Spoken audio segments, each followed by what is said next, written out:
আজকে আমি শ্রদ্ধা নিবেদন করছি মরহুম বেলায়েত হোসেনের প্রতি এবং আমার গর্ভধারিণী মা আসিয়া খাতুনের প্রতি। আমি প্রথমেই বলতে চাই, আমার সহকর্মী বেলায়েত হোসেন, এখানে যারা আছেন অনেকেই হয়তো তাকে ছিলেন না, তিনি নীরবে সমাজসেবামূলক কর্মকাণ্ড করে গেছেন। আমি যখন 2018-তে গ্রেপ্তার হয়েছিলাম, 66 দিনে জেলে ছিলাম।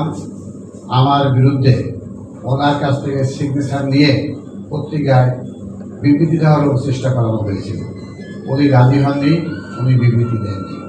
ওই বিবৃতি যদি উনি দিতেন তাহলে আমি জেল থেকে জামিন পেতাম না। আমি আজকে তার প্রতি গভীর শ্রদ্ধা নিবেদন করছি।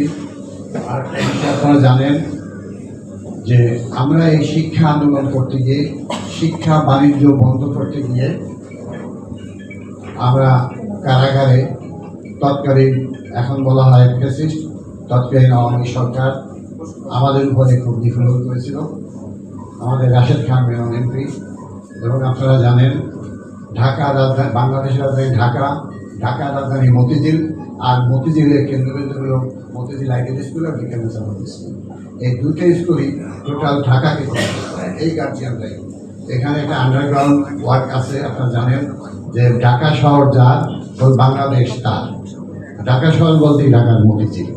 অতএব সেই আন্ডারওয়ার্ল্ডের সাথেও আমাদের ফাইট করতে হয়েছে।